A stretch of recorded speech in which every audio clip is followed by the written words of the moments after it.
Bate-Papo Digital, o nosso quadro onde discutimos as principais estratégias para levar o seu negócio ao próximo nível no mundo digital.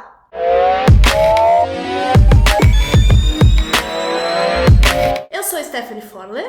Eu sou Daniel Yamamura. E hoje nós vamos falar sobre a importância de estruturar o funil de vendas em uma empresa. Beleza, bora lá. E aí, Daniel, o que é um funil de vendas? Ele é aquela coisa só para marketing ou tem algumas outras aplicações? Não, a gente usa muito em marketing, só que a gente precisa estruturar isso pensando na empresa como um todo. Depois que, vamos dizer, a empresa enxerga que o funil de vendas vai ajudar desde o processo lá do comercial, o atendimento, que vai avançar depois até o momento do fechamento, e até se a gente estruturar bem um atendimento pós o contrato fechado, isso vai ajudar muito o funil funcionar redondinho e a gente ter previsibilidade, saber onde são os pontos que a gente pode melhorar. Então, é imprescindível que a empresa tenha um funil bem estruturado para que ela possa fazer como se fosse uma matemática mesmo e ter uma previsibilidade do que vai acontecer ali no mês, no ano dela. Me dá um exemplo aí de previsibilidade. Certo, que assim, por exemplo, se a gente quer fechar lá no final do mês 10 clientes, assim, no mínimo eu teria que ter 10 leads no começo do topo do meu funil. Só que a gente sabe que não é porque eu recebi 10 leads que os 10 vão fechar. Então, quando a gente começa a entender quais são as taxas de conversão para cada estágio do meu funil de vendas, eu vou sabendo quantas oportunidades eu preciso ter, quantos leads eu preciso gerar, e aí o marketing pode ir atrás desses leads através de várias estratégias, e também a gente vai poder ajudar o comercial a entender se tem algum gap dentro das etapas, que por exemplo, eles falam que eles precisam fechar 10 novos clientes, aí o marketing vai e traz 100 leads, desses 100 leads, 50 se tornam oportunidades de verdade para o comercial trabalhar, e dali 50 viram 10 clientes, então a gente consegue enxergar quanto que é a nossa taxa de conversão em cada uma dessas etapas. E fica muito mais fácil de saber se é um problema do comercial, olha que não está conseguindo fechar, se é o marketing que não está trazendo a quantidade de lead suficiente, ou se a qualidade do lead quando chega no comercial não está muito boa. Então a gente consegue pontuar melhor e isso vai refletir o quê? No faturamento da empresa lá no final. Então é imprescindível a gente ter isso. Sem isso, a gente está jogando no escuro. Como é uma coisa bem profunda que precisa de um tempo aí sentando para analisar, olhando, observando, quando que você percebeu que era necessário esse processo? Certo. Quando eu assumi a posição de CEO na consultoria digital, isso ficou ainda mais claro, que a gente sempre trabalhou com marketing digital em o quê? Adquirir mais visitas, mais leads para os nossos clientes. Mas quando eu assumi a posição de CEO, eu vi o quanto que a quantidade de leads que gera, ela vai impactar ali no time comercial, porque anteriormente eu só estava na posição de diretor da operação, então a gente resolvia para os nossos clientes e a parte comercial eu não tinha tanto contato no dia a dia. Quando mudou a minha posição, eu comecei a perceber o quanto que faz falta ou diferença a quantidade e a qualidade dos leads. E aí eu comecei a estudar mais, me especializar e buscar trazer um processo para dentro da nossa empresa, porque senão a gente não consegue ter essa previsibilidade. Aí vai ter mês que está muito bom, tem mês que está ruim, mas e como é que fica a meta de vendas? A gente precisa ter números, fazer uma matemática para que a coisa realmente aconteça e a gente consiga todo mês bater a meta do comercial bonitinho. Sem isso, o comercial fica sem oportunidades às vezes de trabalhar, ou às vezes tem oportunidade demais e aí também não consegue atender direito. Então tudo isso impacta na hora que a gente começa a estruturar o funil. E quando a gente tem etapas claras, a gente consegue melhorar o processo. Senão a gente vai atendendo assim empiricamente, eu acho que assim é melhor, mas o achar e o que realmente é bom são coisas distintas. Então a gente começa a entender através de um padrão o que fecha mais contratos no final das contas. E como é que você implementou isso na consultoria? Você só chegou e falou, hoje eu vou mudar? Ou você fez isso em etapas, foi gradual? Certo, foi gradual. A gente etapa por etapa, a gente foi pegando os departamentos. Então, eu comecei reestruturando algumas coisas do nosso administrativo, financeiro, para a gente ter um controle mais assertivo, porque a gente tinha um sistema anterior que não era muito eficiente para a gente conseguir enxergar os meses à frente. Então, a gente foi e contratou o Conta Azul, até uma recomendação para quem está vendo ou ouvindo a gente aí. Patrocina a gente. É o publi aí de graça, mas é uma ferramenta muito boa. Hoje o nosso financeiro não vive sem o Conta Azul. A gente consegue centralizar tudo. Contas a pagar, receber, emissão de boleto, nota fiscal, tudo num software só. E isso ajuda muito a gente a ter a previsibilidade. Então, eu comecei a entender quais eram os contratos que estão dando lucro, qual que não estão dando lucro, se tem algum setor da empresa que estava gastando muito. Por quê?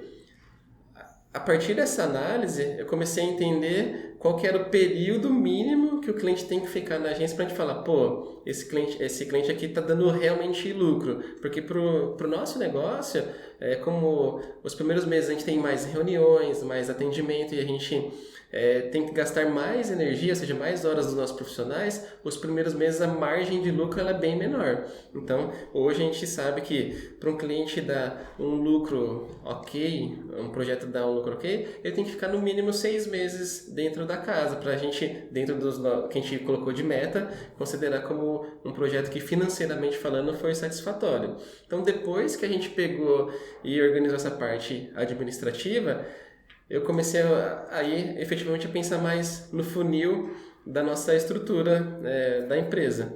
Por exemplo, a parte de operação. A gente tinha muitos projetos que entravam e saíam muito rápido. Logo, após essa análise, vamos dizer, administrativa financeira, a gente percebeu então que eram projetos que não estavam dando o lucro esperado naquele período. E a gente começou a reestruturar os nossos processos dentro do time de operação. Por quê? Pensando no funil como um todo, eu tinha já clientes entrando, mas eles entravam e saíam. E no nosso negócio, quanto mais clientes a agência tem, melhor, porque a gente vai empilhando os resultados. E aí, então, a gente estancou, vamos dizer, o primeiro ponto ali, melhorando os processos, a parte da saída dos clientes. Então, a gente começou a estruturar melhor a forma que a gente enviava as análises, que a gente faz as reuniões, primeira reunião, processos que até quando você entrou, eles estavam sendo formados, né? Sim. Acho que você lembra como que era antes, um antes e depois dos processos? Sim, lembro. Era só faz uma análise aí do jeito que você achar melhor, manda pro cliente. Sim, porque cada analista tinha o seu padrão. Sim. E por cada analista usar um padrão de análise, a qualidade da entrega era diferente. E os resultados também. Sim. Então foi todo um processo de entender o que gerava resultados efetivos, que poderia ser replicado para os outros analistas. E a gente criou o nosso processo que a gente tem hoje. Então a gente consegue, para qualquer cliente que entra, aplicar um padrão de qualidade que vai gerar os resultados que a gente precisa. Aí na sequência, qual que foi o próximo departamento que a gente precisou ajustar? A parte de atendimento. Porque muitos clientes, eles já vêm de outras agências com o problema do quê? Reclamando que eles não têm uma comunicação clara, efetiva, que eles não sabem o que está acontecendo no projeto. E a gente já tinha percebido que isso era um diferencial da consultoria. Porém, de novo, como não tinha um padrão específico de atendimento com prazos para reunião, datas para mandar certos e-mails, ligar para perguntar se está tudo certo ou não. A gente precisou reformular isso para que uma camada acima, ou seja, o atendimento ali junto ao cliente que já fechou, para que a gente pudesse melhorar essa comunicação e ajudar para que não saíssem mais clientes da agência. E aí na sequência, subindo um nível ali do nosso funil, a gente foi para o comercial, que aí a gente começou a entender qual o melhor processo de atendimento no comercial que resultava em mais fechamentos. E com isso a gente criou todas as etapas, desde o primeiro contato, qual que é o padrão de atendimento. Na primeira ligação, quais são as informações que eu preciso anotar, preciso ter em mãos, para saber se esse cliente tem o perfil certo para trabalhar com a gente. Sim. Que isso era um outro erro que acontecia muito. A gente, no setor comercial, fechava o contrato lá, parecia certo, porque ele contratou SEO, ele contratou links patrocinados. Só que quando eu chegava na operação, passava algum tempo, a gente percebia, putz, para esse cliente aqui, na verdade, o que ele precisava não era SEO, era uma gestão de anúncios. Só que já fechou o contrato. E agora, para reverter todo esse cenário? Era muito mais complicado se o cliente não saísse antes. Então, a gente pegou e melhorou esse processo agora. Então, na primeira reunião, a gente já faz um levantamento no primeiro contato, para saber se ele tem um perfil que é compatível com aquilo que a gente fornece de serviço. Na sequência, a gente marca vamos dizer, um call ou uma reunião para fazer uma análise técnica do negócio deles, onde tem cerca de umas 60 perguntas, mais ou menos. A gente vai perguntando para ele para entender o quê? Como que funciona o negócio dele, e após a gente entender isso, o comercial propor um escopo de trabalho que faz sentido para resolver o problema, a dor dele, ou aproveitar melhor as oportunidades que ele está querendo. Então, olha como que mudou as coisas. E isso, consequentemente, afetou bastante a nossa taxa de conversão. Sim, isso também auxilia na agilidade do trabalho, né? Que a gente Sim. tem as informações já à mão, a gente consegue tratar as coisas de uma forma mais assertiva. Sim, e fora que também o time comercial parou de perder tempo com cliente que a gente não vai conseguir atender. Porque, por exemplo, se a gente tem nossa tabela de preços, por exemplo, no primeiro contato ali, já dá para filtrar se o cliente ele vai ter aquele orçamento disponível. Porque às vezes ela não tem a verba disponível para contratar o nosso serviço. No primeiro contato, a gente já consegue falar, nossas propostas saem em média por esse valor, você tem disponível isso para investir? Se ele tiver, beleza, a gente avança. Agora você fala, putz, não tenho 1/3 disso. Dificilmente a gente vai conseguir fornecer ali a prestação de serviço para eles. Então, até nisso a gente ganha tempo, a gente ganha eficiência. Porque a gente não vai precisar estar fazendo todo o processo, mandar proposta, entrar num processo de negociação e tudo mais, para no momento de assinar o contrato, que a gente passa o valor, o cliente fala, mas eu não tenho esse dinheiro. Imagina, passar por todo o processo e depois falar, mas eu não tenho esse dinheiro. Então, aí isso poupa tempo do comercial, eles podem trabalhar nas oportunidades que realmente tem o orçamento, tem o perfil para trabalhar com a gente, que hoje a gente consegue, hoje a gente tem o que a gente fala de ICP, a gente vai entrar isso aí em outros episódios aí, mais detalhes, mas a gente consegue saber qual que é o mínimo assim, do perfil do cliente que a gente atende para cada um dos nossos serviços. E o máximo também, porque dependendo da estrutura da empresa que vier, a gente tem que pensar se faz sentido a gente atender. Porque pode ser uma demanda extremamente alta, que eu vou ter que contratar muita gente para operação, não sei o que, não faz sentido. Então, a gente consegue saber qual que é o máximo e o mínimo do perfil do cliente que a gente tem ali para... E também dá para acompanhar o cliente para, talvez, futuramente dar um oi para ele. Sim, exatamente. Sim, pode ser que naquele momento ele não consiga contratar, mas daqui, sei lá, 1 ano, talvez ele esteja mais quente. Sim, todos os leads que a gente vai adquirindo durante os anos, a gente tem todos eles salvos, a gente faz um trabalho de inbound para que quando esse cliente que hoje é pequeno, ele crescer e tiver o perfil para trabalhar com a consultoria digital, ele já vai estar num contato, num relacionamento com a gente. E a gente chega na etapa do marketing também, que, por exemplo, tudo que a gente está fazendo, como por exemplo a gravação desse vídeo aqui, que vai virar podcast, que vai para o YouTube, vai o pessoal Facebook, o pessoal que está vendo a gente ali na câmera, o pessoal que só está escutando a gente, tudo isso é o quê? Para trabalhar nosso branding, para que as pessoas comecem a entender um pouco melhor o que a gente faz, porque a falta de informação afasta também o cliente. Se ele não entende o que aquela empresa faz, como que ele vai contratar ela? Então a gente está mostrando as estratégias que a gente adota, tudo que a gente traz para o negócio dos nossos clientes, e isso dá confiança dele querer contratar a gente. Então o marketing, que é o topo do nosso funil ali, essa geração de novas pessoas querendo conversar com a gente. Sim. E aquilo, o marketing, ele não é um negócio que só vai trazer as pessoas que já querem nos contratar. Tem esse perfil, mas tem um monte de outras pessoas que alguns estão ainda estudando se vão querer ou não, se não sabem se precisam, não tem certeza.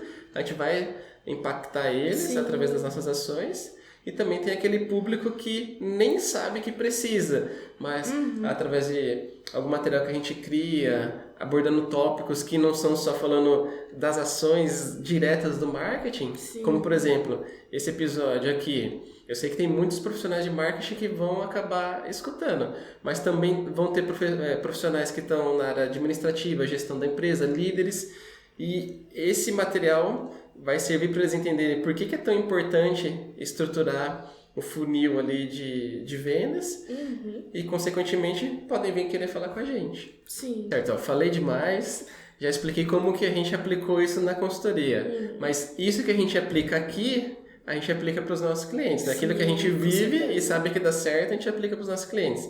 Stephanie, você que atua na linha de frente ali com o nosso time de analistas, como é que vocês fazem isso lá no campo de batalha? Bom, primeiramente a gente estrutura a partir da visão do cliente, o que ele vê, o que ele percebe, o que ele já tem aí de informação.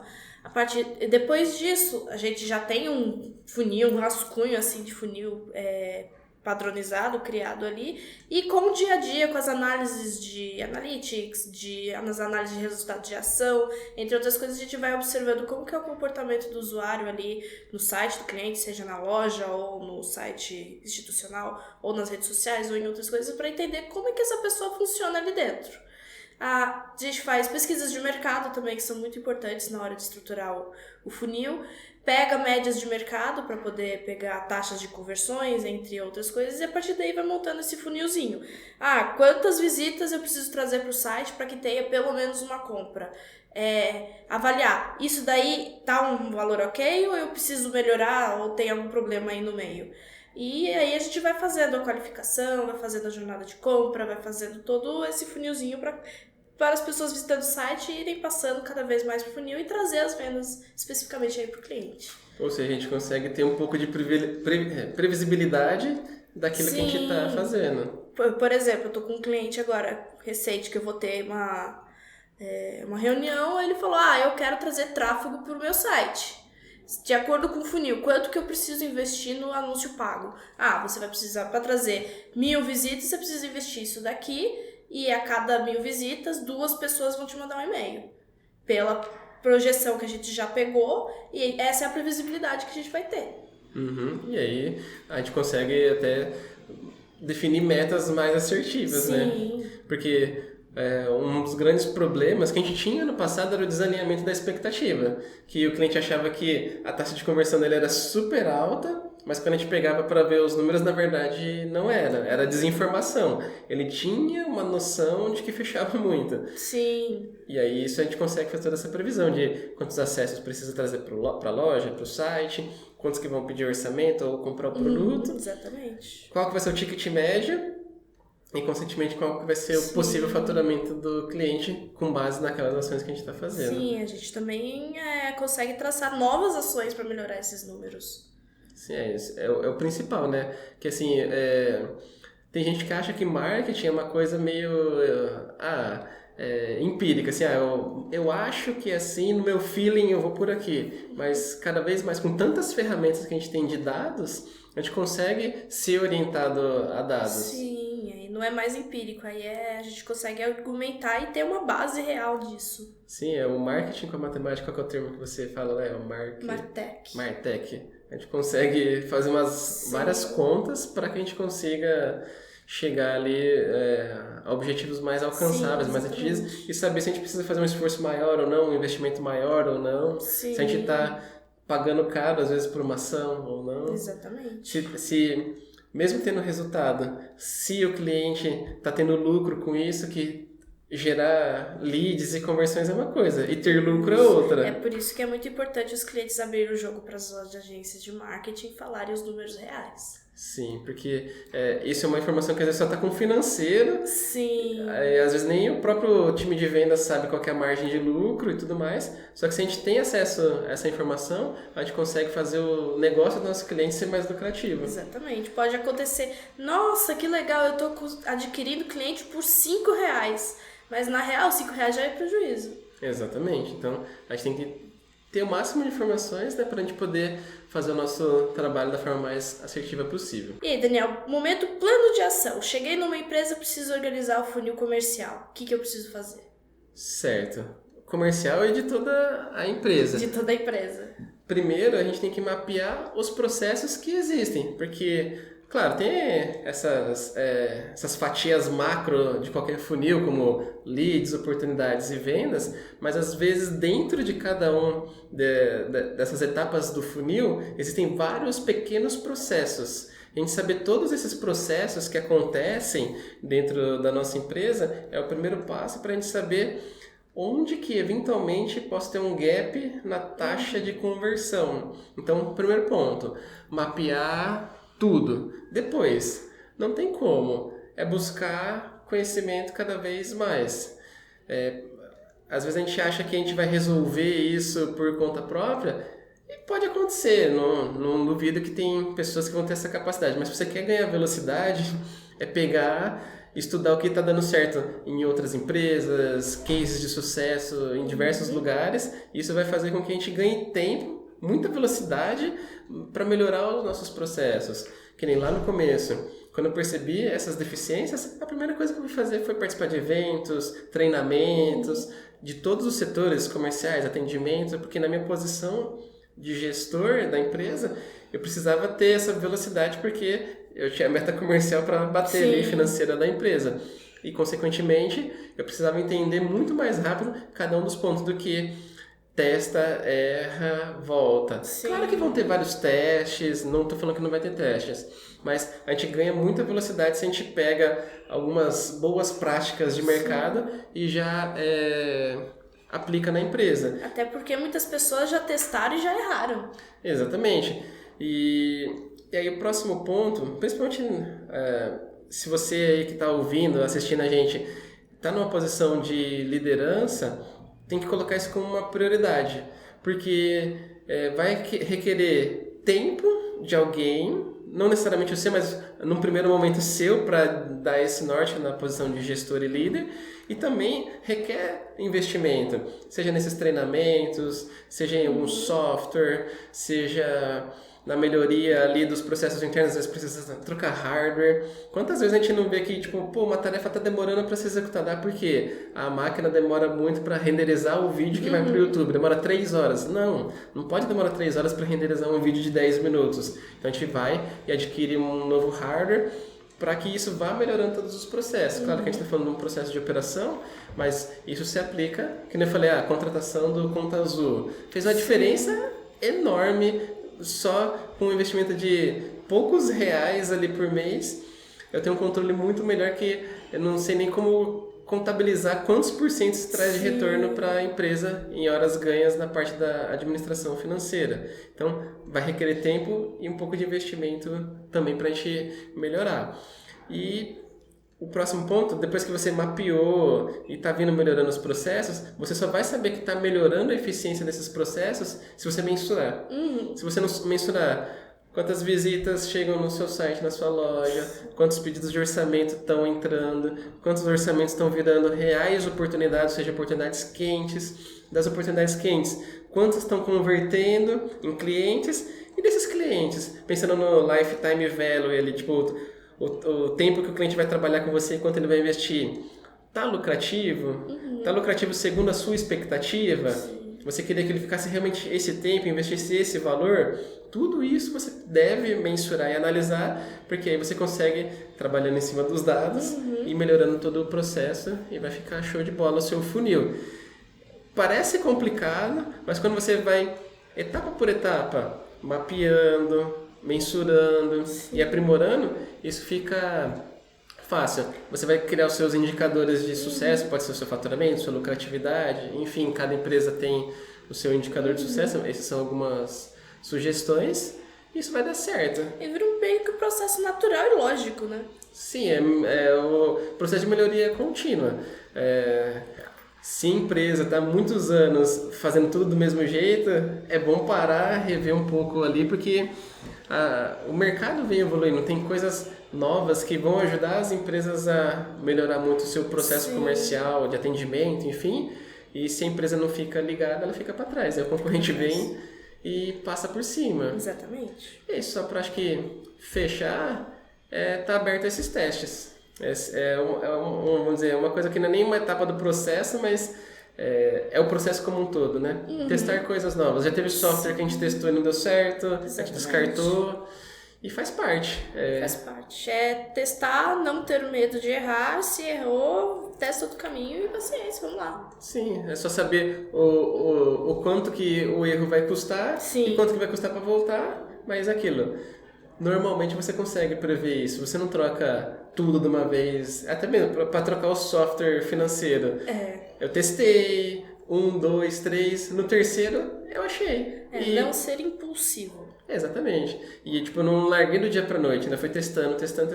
Quando eu achei o certo, aí teve o processo de migração. Tudo com planejamento dá certo. Bom, esse foi o episódio que a gente começou aí a introduzir o funil de vendas.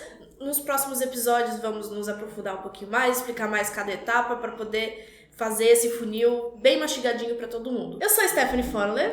Eu sou Daniel Mamura. E a gente se vê no próximo Bate-Papo Digital. Até lá!